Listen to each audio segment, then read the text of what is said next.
నేను ఇక్కడి నుంచే మాట్లాడతా, పర్వాలేదా? నా బతుకంతా ఇలాగే అయిపోయింది. 40 సంవత్సరాల క్రితం ఇలాగే వెనక నుంచి తోశారు, ఇప్పుడు ఇక్కడికి వచ్చి పడ్డాను. ఇప్పుడు ఏంటి ఒక్కొక్కళ్ళు ఎంతసేపు మాట్లాడుతున్నారో అనుకున్నా. నేను ఎంతసేపు మాట్లాడతానో నాకు తెలియదు. ఎందుకంటే నా వెనకున్నది, నా ముందున్నది, నా పక్కనున్నది, నా చుట్టూ ఉన్నది మా చిరంజీవి గారు. కాబట్టి ముందు గుర్తుపెట్టుకొని చెప్పాల్సిన కొన్ని మర్చిపోయినా పర్వాలేదు, కానీ గుర్తుపెట్టుకొని చెప్పాల్సిన విషయాలు కొన్ని ఉన్నాయి. ఈ సినిమాకి ప్రొడ్యూసర్ మిస్టర్ రాహుల్ యాదవ్. ఈయన వచ్చి నాకు స్టోరీ చెప్పినప్పుడు నేనేమన్నాను, వాళ్ళు ఏమన్నారని అందరూ చెప్పారు. అర్థం కాకుండా మా డైరెక్టర్ గారు కూడా చెప్పారు, ఏ మాటగా మాటే. కానీ మేమందరం కలిసి కూర్చుని చేసేటప్పుడు ఒక ప్యాషన్ ఉన్న ప్రొడ్యూసర్. జనరల్గా ఊరికే ఏదో డబ్బు ఇచ్చేసి సినిమా చేసేయండి అనటం కాకుండా, సినిమా ఇలా తీస్తే బాగుంటుంది, ఇలా ఉంటే రాత్రి 7:30 వరకు, ఇవాళ మార్నింగ్ 7:30 వరకు కూర్చుని పనిచేసినటువంటి అతి తక్కువ మంది కుర్ర ప్రొడ్యూసర్స్లో నేను చూసింది రాహుల్ యాదవ్ని. I feel proud. అటువంటి అంటే కొంచెం చదువుకుని దాన్ని ఆకళింపు చేసుకుని మంచి సినిమాలు తీయాలనేటువంటి ఆలోచనలో ఉన్న ప్రొడ్యూసర్స్లో రాహుల్ యాదవ్ ఒకడు. ఆ తర్వాత డైరెక్టర్ నిఖిల్ తను ముందు అసలు ఫస్ట్ ఒక 3 days నన్ను, ఇంకా ఇదిగో ఇప్పుడు మన రఘుబాబు లాంటి వాళ్ళను, లేకపోతే ఒక రాజీవ్ కనకాల లాంటి వాళ్ళను చూసినప్పుడు ఒక చిన్న అంటే నేను వీళ్ళని డైరెక్ట్ చేస్తున్నాను అనే దాని నుంచి ఒక 3 days కొంచెం తప్పుకోవడానికి కష్టపడింది. ఎందుకంటే వెరీ వెరీ గుడ్ బాయ్, దానితో పాటు వెరీ ఇంటెలిజెంట్ బాయ్. లేకపోతే ఇంత కథ ఈ రకంగా రాయగలిగినటువంటి కెపాసిటీ సామాన్యంగా ఉండొచ్చు. ఇది తాత మనవడు గురించి చెప్పేది. ఒక మాటలో చెప్పాలంటే, with the permission of the producer, ఒక మాటలో చెప్పాలంటే ఒక బేవర్స్ తాత, ఒక ఎడమెంట్ గ్రాండ్ సన్, వీళ్ళిద్దరూ వాళ్ళ జీవితాల్ని ఒక చోట నిలబెట్టుకుని, ఒక చోట కలుసుకుని, ఇద్దరు very good grand father and very good grand son అనే స్థితికి అందంగా తీసుకొచ్చినటువంటి స్టోరీ ఇది. తర్వాత ఇది వ్యాలంటైన్స్ డే రోజున రిలీజ్ చేస్తున్నాం అన్నారు. వ్యాలంటైన్స్ డే అంటే ప్రేమికుల దినోత్సవం. ప్రేమికులు అనగానే మనం వెంటనే టీనేజ్లో అమ్మాయిలు అబ్బాయిలు ప్రేమించుకోవటాలు అనేది అది కామన్ పాయింటే. ఒక తాత మనవడు ప్రేమించుకోవటంలో కూడా ప్రేమ ఉంది, ఒక తండ్రి కొడుకు ప్రేమించుకోవటంలో కూడా ప్రేమ ఉంది. ఇలాగా ఒక స్నేహితుడు మధ్య కూడా ప్రేమ ఉంటుంది. అది ప్రేమ ఈజ్ యూనివర్సల్. అది రేపు తాత మనవడిద్దరి మధ్య ఉన్నటువంటి ప్రేమ గురించి చెప్పే రోజున February 14th ఈ సినిమా రిలీజ్ అవుతుంది. సినిమా చాలా అద్భుతంగా ఉంది. నా మాట వినడం చూడండి, అమ్మతోడు మీరు నమ్మండి సార్, నా మాట వినడం బతికినట్టం కాదు. సిన్సియర్గా సినిమా బాగుంది అని అబద్ధం చెప్పకుండా చెప్పేటువంటి స్థితి నాకు నా సినిమా చూసిన తర్వాత కలిగింది. అందువల్ల మీ ముందు చెప్తున్నాను. ఆ తర్వాత ఈ సినిమాలో నాకు గురువు, దైవం, ఆద్యుడు, నీ పేరు చెప్తాను అనుకుంటున్నావు కదా నువ్వు? చిచ్చి, నీ పేరు ఎందుకు చెప్తాను నేను? వెన్నెల కిషోర్. అతను ఇందాక ఊరికే కావాలండి కామెడీగా అన్నాను కానండి, మనిషి చాలా అంటే ఎక్కువసేపు ఆయన కామెడీ చాలా బాగా చేస్తాడు, ఈ సినిమాలో అద్భుతంగా చేశాడని చెప్పడం కంటే, ఈ కథ ముందు రాహుల్ యాదవ్ గారు ఆయనకు వినిపించారు, హీరోగా ఉండండి మీరు చేయండి అని. సెల్ఫ్ క్రిటిసిజం అంటారు, ఆత్మవిమర్శ. ఆ కథ నేను విన్న తర్వాత అతను, నేను లాభం లేదండి ఈ సినిమాలో నేను ఆ క్యారెక్టర్ చేయలేను హీరోగా. అది హీరోగా చేయగలిగింది తాత మనవడుగా, తండ్రి కొడుకులుగా ఉన్నటువంటి వాళ్ళు తాత మనవడుగా చేస్తే చాలా బాగుంటుందని ఆయన మిత్రుడు గౌతమ్ గారి పేరు ప్రపోజ్ చేసి తీసుకొచ్చినటువంటి వ్యక్తి మిస్టర్ వెన్నెల కిషోర్. సో ఇంత మంచి మనసుల యొక్క కలయిక చేత ఏర్పడినటువంటి ఒక అద్భుతమైన సినిమా ఇది అని నేను చెప్తున్నాను. ఇటువంటిది ఈ సినిమా లాంటివి. తర్వాత ఈ సినిమాకి డిఓపి చాలా అద్భుతమైనటువంటి పద్ధతిలో బహుశా ఇందాక మీరు చూసినప్పుడే మీకు అనిపించి ఉంటుంది. డిఓపి గారు కానివ్వండి, ముఖ్యంగా music director Sandilya, I love him. ఈ శాండిలియాను డైరెక్టర్ గారు ఇద్దరు కలిసి బాగా అరేంజ్ చేసుకున్నట్టున్నారు కదా, అంటే పేరెత్తగానే అరుస్తున్నారు అలాగా. రైట్. శాండిలియా ఎవరో నాకు పరిచయం చేస్తూ, సుమ అనుకుంటా, సుమ నాకు పరిచయం చేస్తూ ఒకసారి అదే మొన్న ఏదో ఇంటర్వ్యూలో శాండిలియా గారు ఎవరి దగ్గరండి కీబోర్డ్ ప్లేయర్గా కీరవాణి గారి దగ్గర వయలినిస్ట్గా చేశారండి, చాలా గొప్పగా. ఇంతకుముందు మనం మామూలుగా చెప్పుకునేటప్పుడు కీరవాణి గారి దగ్గర పనిచేశారండి అంటారు కదా, ఈ సినిమా తర్వాత శాండిలియా గారి దగ్గర పనిచేసేవాళ్ళండి వీళ్ళని చెప్పుకుని చూస్తున్నాను నేను. ఇందులో అతను ఉన్నాడు కాబట్టి చాలా గొప్పగా చేశాడని చెప్పే మాట కానే కాదు, సిన్సియర్గా చెప్తున్నాను. చాలా అంటే ఒక స్టాండర్డ్ మ్యూజిక్ డైరెక్టర్ అనిపించింది నాకు అది చూసిన తర్వాత. I love it. ఇది అయిపోయింది ఇంతవరకు. ఈ తర్వాత ఇంకెవరిని మిగిలిపోయారా? ఎవరు మిగలలేదు. ఇంకా గెస్టుల జోలికి వచ్చేయచ్చు మనం. గెస్టులు మీరు గెస్ట్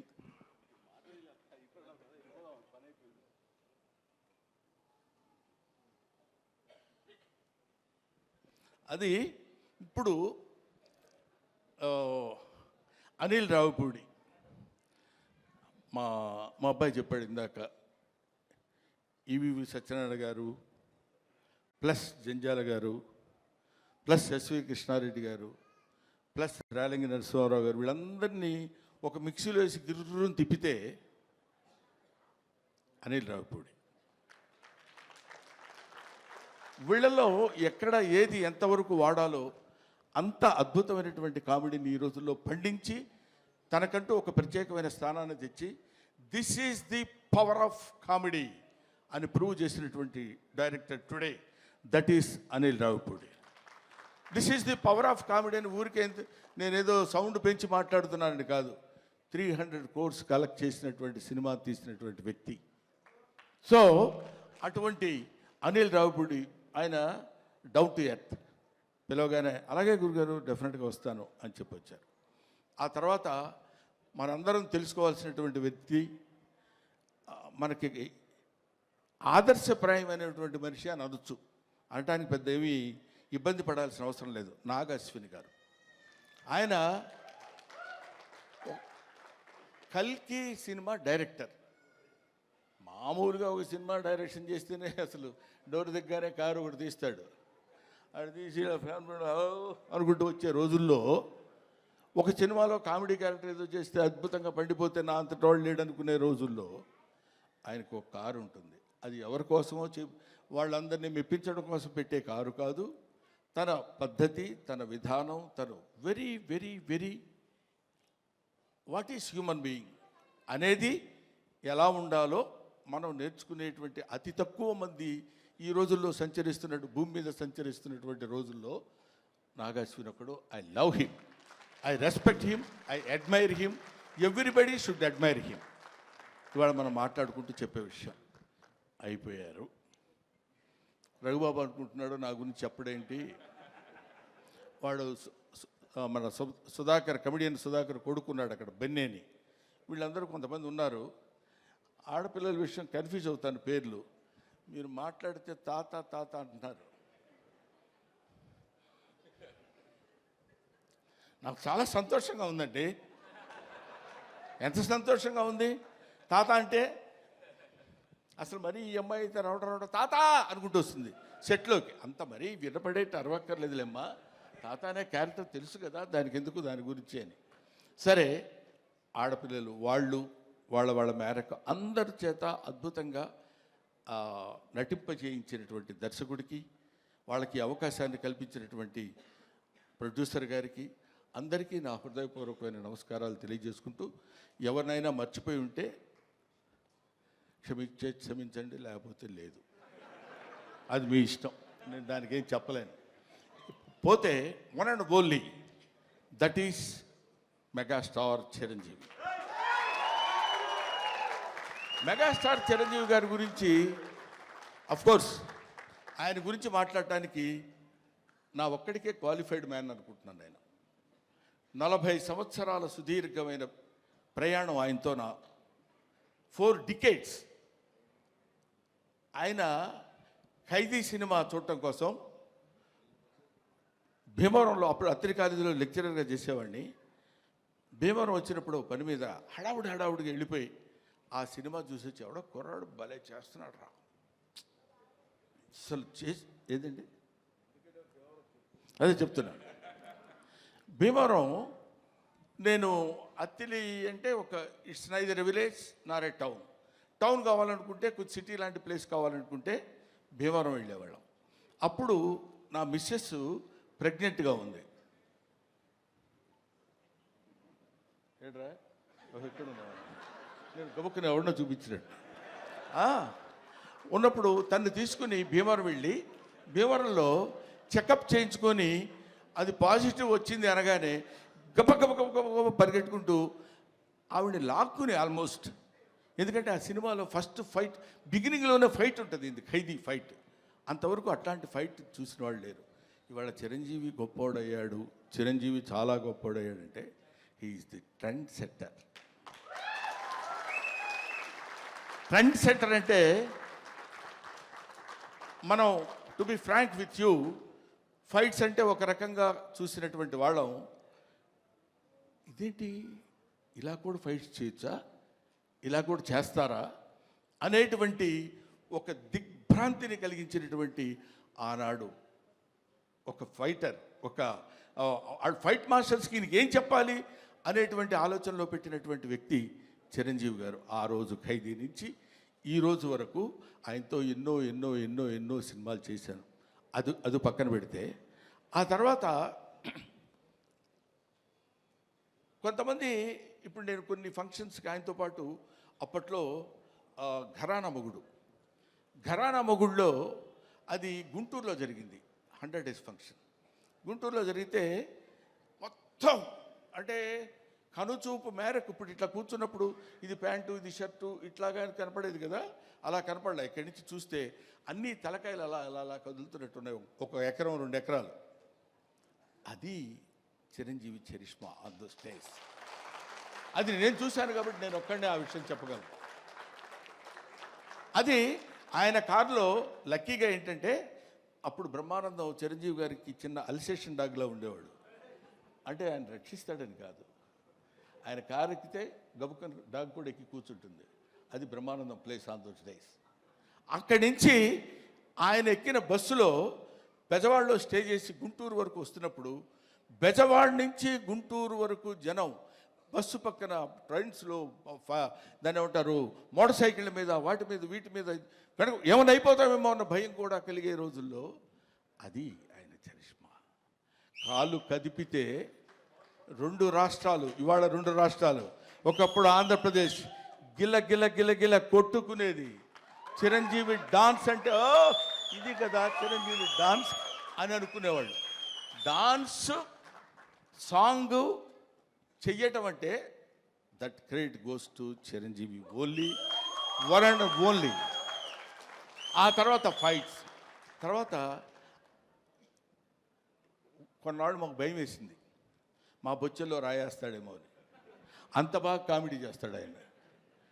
అది చూడండి, అది ఏమీ ఎరగనట్టు అట్లా ఫేస్ పెట్టి ఇలా అన్నట్టు ఎంత మేమందరం సరదాగా కామెడీ సార్ ఏ కిషోర్ నువ్వు కూడా చేసినట్టున్నావు కదా ఏం సార్ అన్నట్టు ఉంటుంది. కానీ మన భయాలు మనకు ఉంటాయి.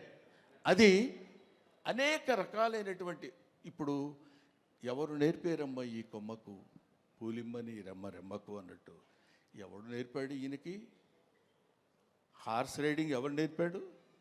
ఇవాళ నేర్చుకుంటానికి వాళ్ళ ఫాదర్ హార్స్ రైడింగ్ నేర్చుకోరా అని చెప్పి అక్కడికి పంపించరా, తనే నేర్చుకున్నాడు. కొదమ సింహంలో అలా పట్టుకుని కౌబాయ్ లాగా క్యాప్ పెట్టేసి వెళ్ళిపోతున్నాడంటే దట్ ఈస్ చిరంజీవి. అసలు బంగారు కోడి పెట్ట అన్నప్పుడు ఇదిగో ఇది 25 years బ్యాక్ చరిత్రని ఇప్పటి వరకు మీరు గుర్తుపెట్టుకుని ఉన్నారు. That is Chiranjeevi. ఊరికి నేను చిరంజీవిని పొగట్టం కోసం నేను ఇవాళ రమ్మలేదు. ఆయన వాళ్ళు యాక్సెప్ట్ చేసి ఇక్కడికి వచ్చి ఏది చేసినా అదొక అద్భుతం, ఏది చేసినా అదొక ఆశ్చర్యం. కొన్ని ఆశ్చర్యాలు మనం చేయలేం, అవి కుదురుతాయి అంతే. Wonders cannot be made, they happen. అటువంటి ఆశ్చర్యకరమైనటువంటి జీవితాల్లో జన్మల్లో ఒక జన్మ చిరంజీవి గారిది. ఇంకా చాలా చాలా చెప్తూ, అందుకనే ఆయన్ని ఊరికనే చాలా గొప్పవాడండి చాలా గొప్పవాడని కాకుండా కారణ జన్ముడు అనటానికి రీజన్ అది. ఇటువంటి కారణాల వల్ల పుట్టినటువంటి వ్యక్తి. ఇందాక నుంచి ఇప్పుడు అమ్మాయి మాట్లాడుతున్నప్పుడు చిరంజీవి గారు మిమ్మల్ని చూస్తూ అని కళ్ళ నీళ్ళు పెట్టేసుకుని ఆ యాంగ్జైటీ, ఎక్సైట్మెంట్ నేను చూశాను చాలా చోట్ల. ఆయన పక్కనే ఉంటుండేవాడు కదా, వెళ్ళినప్పుడు ఏమన్నా వచ్చేసి గడగడ పడుకుని ఇలాంటివి ఎన్ని ఎన్ని ఎన్ని ఎన్ని చూశాడు. ఆయన చూడని చరిత్ర, ఆయన చెప్పని చరిత్ర, ఆయనకి తెలియని చరిత్ర. That is Chiranjeevi.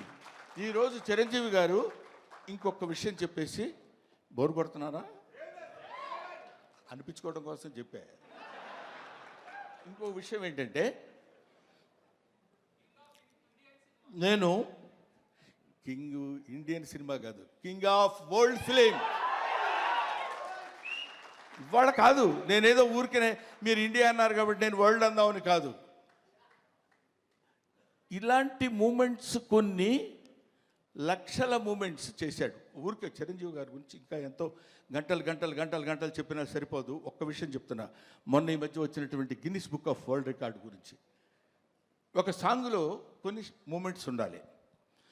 అలాంటి మూమెంట్స్ ఇప్పుడు మీరు ఒకసారి చిన్నపిల్లలే ఉంటే గుర్తుంటుందో లేదు తెలియదు కానండి, రగులుతుంది మొగలి పొద,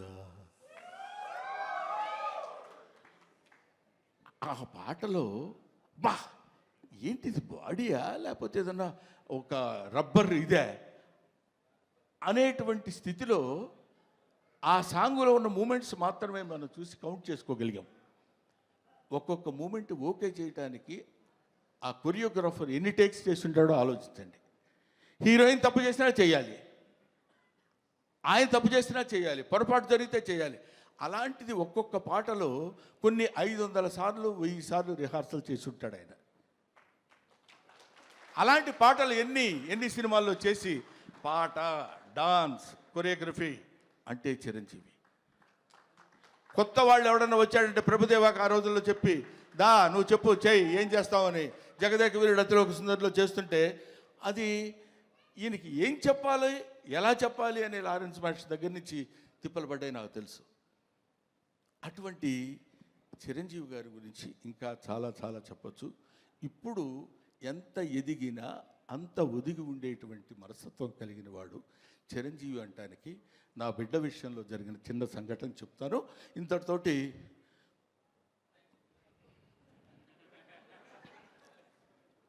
నేను ఈ సినిమాకి చీఫ్ గెస్ట్గా ఆయన్ని పిలుద్దాం అనుకుంటే సరే ప్రతిసారి మనకు తెలుసు కదా ఆయన గురుగారు మన ఇంట్లో అంటే వస్తాడు ఆయన. వీడి ప్రతిదానికి ఎక్కడ ఏదైనా రండి అంటాడేంటి అని అనుకుంటారేమో అనే ఆలోచనతో కొంచెం తటపటాయించా. నాకు నా తమ్ముడు ఉన్నాడు ఎదురుగా, రాజా రవీంద్ర, అతనితో చెప్పా ఇట్లా మీరు ఎందుకు సార్ అలా అనుకుంటారు, ఆయన అలా అనుకోడు సార్ అన్నారు. అయినా నాకు కొంచెం చాలక ఎవరినన్నా పిలుద్దామా, ఎలాగన్నా ఎవరన్నా వస్తే బాగుంటుంది కదా అనుకుంటే ఈ విషయం తను చిరంజీవి గారికి చెప్పాడు. ఏమండి బ్రహ్మానందం అనే సినిమా వాళ్ళ అబ్బాయితో తీశాడు, యాక్ట్ చేశాడు, మిమ్మల్ని చీఫ్ గెస్ట్గా పిలవాలనుకున్నాడు. కానీ గురువుగారిని మరీ మనం ఎక్కి తొక్కేసినట్టు బాగుండదురా, ప్రతి చోటకి 9వ తారీఖు 5వ ఫంక్షన్ ఉంది, 10వ తారీఖు అయితే మళ్ళీ 11వ తారీఖు ఫంక్షన్ అంటే కొంచెం ఇబ్బందిగా ఉంటుందని అన్నాడంటే ఆ ఫోన్ ఇలాగి అని తన దగ్గర ఫోన్ తీసుకుని సడన్గా చూస్తే ఈయన ఫోన్, బ్రహ్మో రా చాలా కాలమైంది మాట్లాడి, నన్ను పిలవడానికి ఎందుకంత మొహాటపడ్డావు? లేదు నేను ఇటు సైడ్ నుంచి అంటే మాట ఇంకా అక్కడి నుంచి వాయిసే ఒకటి, దానిలో చేసిన తప్పు ఇంకోటి, ఈ రెండు కలిపి లేదు గౌతమ్ నీకు బిడ్డ, నాకు బిడ్డ లాంటి వాడేరా, నువ్వేమి ఆలోచించొద్దు, నువ్వు ఎక్కడో టైము రాజా రవీందర్కి చెప్పు, నేను వస్తున్నాను, you just note it down, that is Chiranjeevi. ఆ చిరంజీవి అంతెత్తు ఒక విశ్వనట వ్యాప్తంగా వచ్చినటువంటి, విశ్వమంతా విహరించినటువంటి ఒక అద్భుతమైన వృక్షం కింద మనకి కల్పవృక్షం కింద కనపడ్డా. కల్పవృక్షం అనే పదం ఎందుకు వాడాను, పిచ్చి పిచ్చిగా ఆయన పొగట్టం కోసం మాట్లాడే మాట కాదు. ఎంతమంది వెళ్ళి చేయి జాబడిగితే ఉత్త చేతులతో పంపించిన వాడు కాదు చిరంజీవి, అది తెలుసు. అవన్నీ పక్కన పెడితే ఎవడు బాధ అంటే, ఆయన పాపం బోడా శంకరుడు అని నేనంటే ఒకసారి తిట్టాడు, నన్ను మామూలుగా తిట్టలేదు, అవే బోడా అంటే అన్నారు. ₹1,00,000 వెళ్ళి అయ్యా కొంచెం దానం చేయండి అన్నారు అనుకో, అరే వీడు నన్ను మోసం చేయడానికి 1,00,000 అడుగుతున్నాడు రా, వీడికి 50 ఇచ్చి పంపిస్తాను. కానీ వాడికి తెలుసు వాడికి కావాల్సింది 50. అంటే ఇచ్చేటువంటి గుణం అలా ఉందంటానికి, ఇంత మనం చూస్తున్నటువంటి చిరంజీవి ఇంత గొప్పవాడు, ఇంత గొప్పవాడు, ఇంత గొప్పవాడని మనం అనుకుంటానికి, అంత విస్తరించినటువంటి ఆ చెట్టు ఎన్ని దశాబ్దాలుగా భూమితో పోరాడి పోరాడి పోరాడి తను భూమి నిండా విస్తరించుకుని పోయి, అది మనకి కనపడదు. ఆయన పడినటువంటి శ్రమ మనకి కనపడదు. ఆయన భూమిలో విస్తరించడానికి తన వేళని ఎలా అయితే లోపలికి పంపించుకున్నాడో మనకు తెలియదు. పైకి కనిపించినటువంటి ఒక అద్భుతమైన వృక్షం మాత్రమే కనిపిస్తుంది. అటువంటి మన 2 రాష్ట్రాలకి, మన భారతదేశానికి, లేకపోతే మన ఇంకొక ఇట్లాగా హద్దులు ఉన్నటువంటి వ్యక్తి కాదు చిరంజీవి. హద్దులు లేనటువంటి అమితమైనటువంటి మహనీయుడు చిరంజీవి. ఆయన వచ్చి ఆ రోజు నన్ను ఎట్లా అయితే చెయ్యి పట్టుకొని, మొట్టమొదటిసారి నేను విమానం ఎక్కింది ఆయన తీసుకెళ్ళినప్పుడే, నాకు తెలియదు అంతవరకు.